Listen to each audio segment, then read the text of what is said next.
Terima kasih Anda masih bersama kami di CNN Indonesia Connected. Ancaman abrasi di pantai utara Pulau Jawa termasuk Tangerang sudah dalam kondisi mengkhawatirkan. Garis pantai semakin terkikis dan hilang dari tahun ke tahun. Kepala Pusat Data Informasi dan Komunikasi Kebencanaan BNPB, Abdul Muhari mengatakan laju abrasi pantai cukup signifikan, dapat sampai 200 hingga 500 meter dalam waktu 10 tahun terakhir. Laju abrasi pantai sangat terlihat di daerah-daerah yang mangrove tidak terjaga. Kepada cnnindonesia.com, Kepala Pusat Meteorologi Maritim BMKG Eko Prasetyo mengatakan ancaman abrasi atau degradasi tanah akibat air laut yang kini terjadi di seluruh pesisir pantai utara Jawa dapat menjadi gerbang masuk bencana banjirop.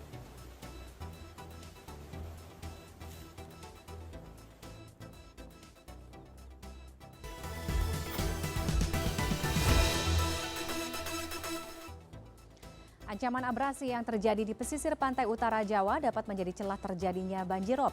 Seberapa parah ancaman abrasi ini dan bagaimana penanganannya? Kami bahas malam hari ini bersama Kepala Pusat Data Informasi dan Komunikasi Kebencanaan BNPB, Abdul Muhari. Selamat malam, Pak Am. Selamat malam, Mbak Tiffany. Baik, Pak, gambaran sebenarnya terkait dengan ancaman abrasi yang ada di pesisir pantai Jawa ini seperti apa? Bagaimana kemudian kondisi ini berpotensi atau berisiko terhadap ancaman banjirop, Pak Am? Oke, ini sebenarnya kita harus bedakan ya, ancaman dampak dari rob dan abrasi pantai ini dua hazard yang berbeda, dua jenis bencana yang berbeda. Pertama, kalau kita bicara abrasi pantai, dari data yang dikeluarkan Kementerian Kelautan 2017 lalu itu sangat terlihat sekali perbedaan antara garis pantai tahun 2000 dengan tahun 2015. Dalam 15 tahun itu sangat signifikan. Yang saya sampaikan bahwa ada spot titik-titik dan di Indramayu, Kabupaten Bekasi, Cirebon, Pati, Rembang, dan terutama Demak, Semarang itu bahkan sampai 500 meter dalam 10 tahun. Bahkan di Demak sendiri ada 3 desa yang sudah hilang dari daratan. Nah, ini sebenarnya faktor penyebab utamanya itu hancurnya ekosistem pesisir di pinggir pantai. Dan mau nggak mau, kalau kita mau mengembalikan garis pantai kita ke awal, balik ke 15 tahun lalu, balik ke 20 tahun lalu, memang restorasi ekosistem pesisir harus dilakukan, tetapi ini nggak bisa berdiri sendiri.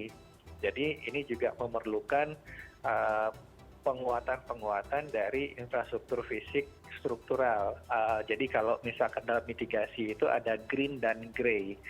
Ada infrastruktur yang berbasis ekosistem yang sifatnya green, ada infrastruktur yang berbasis konkrit, beton, tanggul yang sifatnya gray, kita sebutnya gray.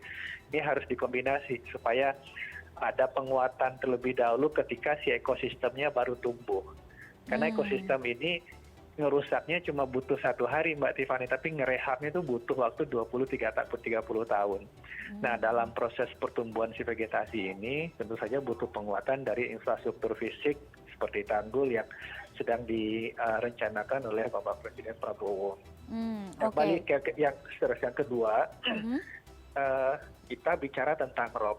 Rob ini lebih banyak sebenarnya disebabkan oleh penurunan muka tanah di kawasan pesisir. Jadi karena muka tanahnya turun, kemudian ada faktor sea level rise dari sisi lautnya, permukaan lautnya naik, permukaan darat pesisirnya turun, sehingga air yang dulunya nggak masuk ke daratan, sekarang masuk ke daratan.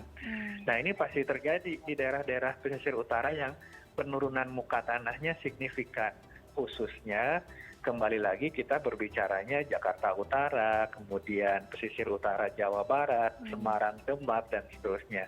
Ini side by side sebenarnya, jadi nggak hamparan gitu ya. Sehingga kita lihat rob itu yang memang benar masuk ke dalam daratan itu titik per titik, tetapi Kalau dia terjadi pada saat musim hujan atau musim gelombang besar, angin barat misalnya, maka dampak gelombang yang menghantam ke darat itu pada daerah-daerah yang sudah di bawah permukaan, yang sudah turun ini lebih signifikan. Ini yang kemudian menyebabkan infrastruktur di darat seperti rumah, tanggul, dan lain-lain pada saat rob disertai dengan gelombang kuat itu lebih menghancurkan sifatnya, Mbak Tiffany.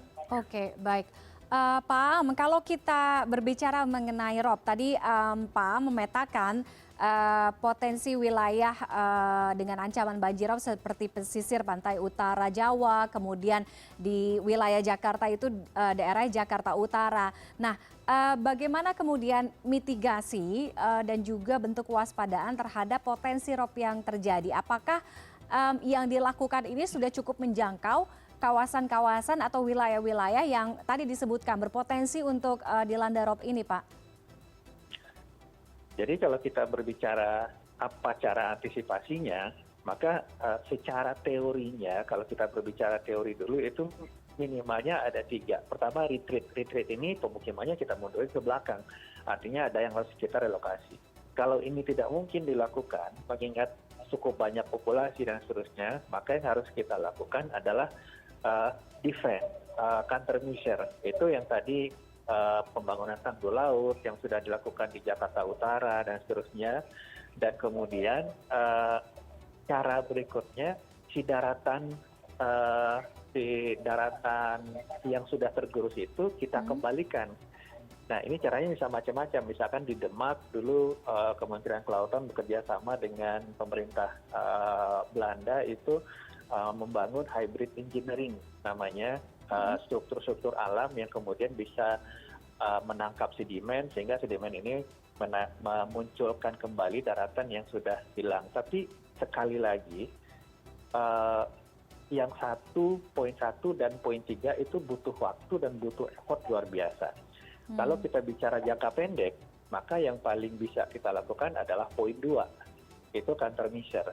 Tapi ini tidak bisa dilakukan hanya pada struktur beton saja, karena beton pun punya umur. Beton pun punya umur 30-40 tahun, kemudian deteriorated gitu. Beton pun harus kita sandingkan, kita kombinasikan dengan vegetasi tadi. Jadi fungsi struktur beton ini sebenarnya mengamankan sampai vegetasi ini tumbuh cukup kuat sehingga menjadi proteksi utama nanti 15-20 tahun ke depan. Kira-kira begitu gambarannya, Mbak Tiffany. Oke, baik. Yang mendapatkan ancaman itu kan jelas tentunya warga yang berada di dekat dengan pesisir pantai atau kawasan yang memang itu tadi berpotensi untuk dilanda rob. Apalagi kalau kita lihat di saat musim penghujan, cuaca ekstrim, jadi hujan dengan intensitas tinggi gitu, itu pasti akan lebih tinggi lagi resikonya. Nah, bagaimana rekomendasi dari BNPB untuk beberapa pihak menganggap bahwa dengan tanggul atau kemudian dengan pompa itu sifatnya pertolongan mungkin untuk sementara, jadi tidak permanen gitu, sehingga perlu yang lebih panjang lagi, yaitu dengan penanaman mangrove. Nah, bagaimana reforestasi mangrove ini juga bisa menjadi rekomendasi dari BNPB? Di BNPB sendiri sejak awal untuk konsepsi bencana yang sifatnya lingkungan, baik itu kalau di darat banjir, bandang, tanah longsor, kalau di laut itu erosi abrasi, gelombang pasang, kita selalu memegang prinsip kita jaga alam, alam jaga kita gitu ya.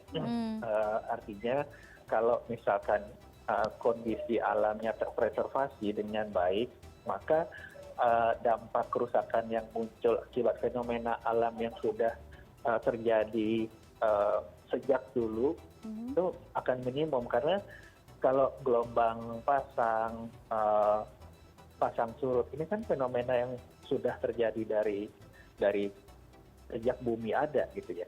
Tapi kenapa dulu tidak berdampak seperti ini, sekarang kemudian berdampak signifikan terhadap infrastruktur yang ada di darat. Tentu saja ada yang rusak di situ, yang biasa menahan sekarang nggak ada gitu, yang biasanya gelombangnya teredam sekarang tidak ada. Tetapi sekali lagi perbaikan ini butuh waktu gitu. Makanya tadi kami sampaikan memang kalau kita bicara short term protection pun kalau kita berbicara coastal area kawasan pesisir, itu pembuatan tanggul pun untuk Jakarta saja dulu butuh waktu setidaknya 5 tahun gitu.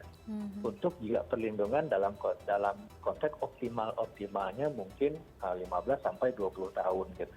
Kita lihat sekarang juga tanggul laut Jakarta sudah mulai ada yang rembes dan seterusnya, ada annual maintenance yang harus kita perhatikan.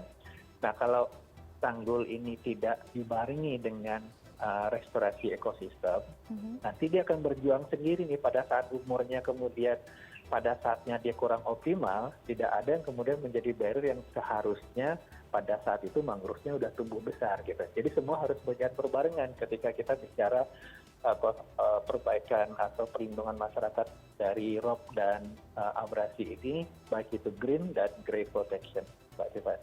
Oke, baik. Terima kasih Pak Abdul Muhari, Kapus Datin BNPB sudah bergabung dengan CNN Indonesia Connected malam hari ini. Selamat malam, Pak. Selamat malam, Mbak Tiffany. Terima kasih. Informasi selanjutnya, akibat diterjang banjir, sekitar 18 jenazah di sebuah pemakaman di Madiun, Jawa Timur hilang tersapu banjir. Adapun di Kediri, sebuah jalan penghubung antara desa putus total diterjang banjir akibat hujan deras.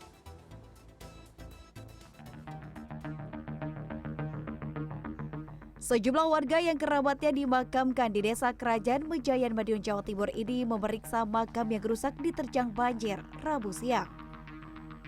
Hujan deras yang terjadi pada Selasa malam mengakibatkan sejumlah makam rusak. 18 jenazah hilang terseret arus. Menurut pegawai masjid Desa Kerajaan bernama Miyadi, pemakaman Desa Kriadi memang terletak di tepi sungai yang tidak memiliki tanggul. Akibatnya saat terjadi banjir, tebing di dekat makam dengan mudah terseret banjir. Kejadian serupa pernah terjadi tetapi tidak sampai menyebabkan jenazah hilang.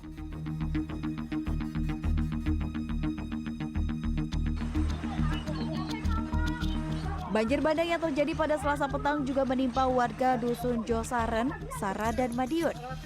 Terjangan arus deras menghancurkan rumah-rumah warga, merusak perabot dan membawa lumpur ke dalam permukiman. Diperkirakan 135 rumah tertutup lumpur. Seorang warga juga kehilangan seekor sapi yang terbawa arus.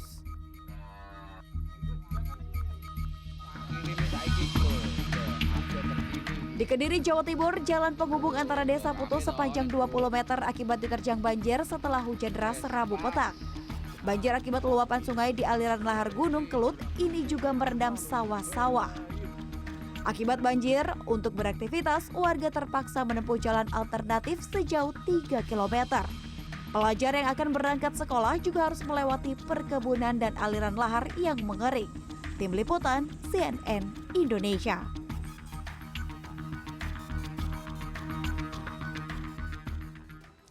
Kementerian Pendidikan Dasar dan Menengah resmi mengganti sistem penerimaan peserta didik baru atau PPDB menjadi sistem penerimaan murid baru SPMB pada tahun 2025. Kami kembali dengan informasinya usai jeda.